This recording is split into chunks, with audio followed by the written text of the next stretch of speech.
Many say I am evil, but I am not. Many say I am different, but I am not. Many say I am insane, but I am not. I am alone. I walk alone with no one to comfort me, no one to love me. I used to be normal like you. Funny, I always hated being part of the normal crowd. You should appreciate what you have. You should pray that you never have to feel what I feel. Hate, depression, abandonment, betrayal. You all have lives. You have hope. I lost these things to a madman. He is the one who is truly evil, not me. He stole my life, my hope, my everything. He left me to rot after his damn experiment. He welcomed me with open arms. He promised me a new life, one better than which I have lived. He lied. He stole everything from me. I still remember the day. I was a strong boy, fresh out of high school. Sun was shining, but I was loathing. I felt like everyone I saw was staring at me, judging me. And they were. Oh, how they were. I walked home from the final day from school. Was its usual hell. Kids would ride by in their cars and yell, fag and douche. Somebody had to take it. Or did I? A thought dawned on me. These kids are slowly killing me anyway. Why not make it quicker and painless? I was blinded by grief. If I had known then what I know now, then I would have never taken that rope from my basement. But where to do it? Not in my house. I hated my mom, but not enough to shatter her mentality. I picked an alley near the outskirts of town. I was halfway through wrapping it around a light post when he skulked into the alley. Young man, what are you doing? Ending it. Are you insane? Come with me. I believe I can help you. Help me? Yeah, if you're a rock girl, man. Leave me to die in peace. Now, I can't do that. He grabbed my arm. Come. When I struggled, he pulled harder. I fell and he caught me. He quickly dragged me inside and bolted the door behind us. Young man, I think I can help you. I know how you are feeling. Simply listen to me. Damn you, but hurry. Life is a precious thing, but you wouldn't say if I could give you a new one for free? I'd say, where the fuck do I sign? Good. I've been doing human anatomy research, and after a few experiments, I think I have mastered manipulation of the human form. I believe I can make you into anything, or anyone, you want. Of course, there are circumstances. Like what? Pull out a sheet of paper. Well, first of all, sign here. If I don't want to. Well, in a second lies the second circumstance. You don't have a choice. What? Here, my dear fellow. He pulled out a syringe filled with the green liquid. Now hold still. I tried to run. I tried to scream. But he grabbed me. He forced the needle into my neck and everything went black. I awoke in a glass chamber. He had me in a suit for whatever reason. Seconds after I awoke, he entered the room in a lab coat. Hello, my dear friend. Did you have a nice nap? Where the fuck am I? That is none of your concern. All you have to do is sit back and let me do all the work. Let me out, you psychopath. I'll kill you.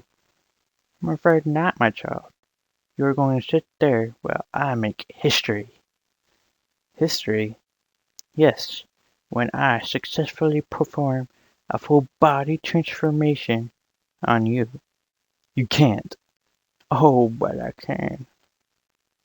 He flipped a switch and began speaking into a microphone. Test, test, good. Now let us begin with experiment 84B. What the hell are you doing? Subject's vitals seem to be normal. His heart rate has skyrocketed though. Brainwave activity is high, and insulin levels are normal. Let me go! Ready to experiment? He turned the lever. Activating node 1. And he pulled. A bolt of energy pierced my body, tearing my very being apart. I couldn't even scream. My vision blurred, and I was suddenly blind. Subject's appearance is beginning to warp, activating Nod 2. The pain increased. I felt my mouth close up and my eyes shut. Subject's face is completely morphed, activating Nod. A siren sounded. Error, error, meltdown in progress. He screamed, "No! His face and limbs haven't fully developed yet. I must save the experiment." Last thing I heard was a loud crash. I woke again among the rubble. I could hardly see. It was as if a screen of some sort covered my eyes. My mouth felt as if it had been sewn shut. I couldn't breathe, for my nose had shut too. But somehow, I didn't need to breathe anymore. I got up. My arms and legs felt strange. It took me nearly a minute to regain control of them. I began to walk through the debris. A shattered computer lay near a dismembered foot.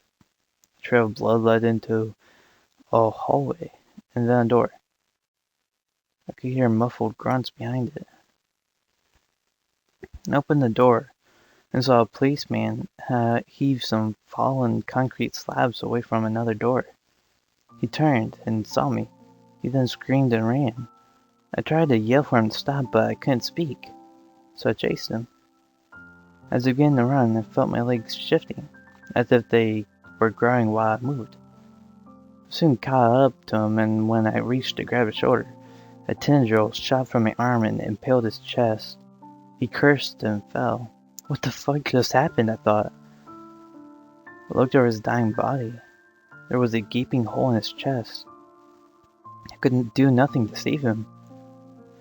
I continued to follow the blood trail until I came upon the body of the man. He was crushed under a fallen rafter. I lifted him up, not realizing until later the strength that the task should have required. Angrily, I hurled his body at the wall and was splattered with a rain of blood. I tried to escape the building, but every turn was a dead end. I continued to search until I came into a bathroom. I needed to get this blood off my hands. I walked inside the bathroom and looked into the mirror, and I realized something. I didn't have a face. So now, I am branded as a monster. I live in the nightmares of teens and adults alike, all because of that bastard. Soon after this experiment, I discovered my true powers. I could stretch my arms and legs to unnatural lengths, and even produce tendrils from my back. After this whole experience, all I want is a friend. So I find people, children. They're the only ones who don't view me with fear. I often play with them, but I can't always control my body. Every now and again I slip up and someone dies. But it's not my fault. I only seek companionship. This is my burden, and I carry it internally. I do enjoy pictures. I like sneaking into them. There are always people photographing wildlife, so I recite them to forests. I do what I now understand to be photobombing, but whenever I track the person down because I wish to see what I look like in the picture, they run. And one thing leads to another, and suddenly another person dies at my hand. I promise I never mean any harm to it, but I have lost my sense of, well, everything. I no longer know how to be a person. Things never seem to go well for me. Someone always ends up dead. Simply ask you this. When you see me, do not run away. In fact, run towards me. Welcome me. It would mean so much to me, and it may just save your life. But then, how will you know if it's me? I'm sure you've heard of me, and if you haven't, you can easily find some photos of me on the internet. Simply go on Google and type in Slender Man.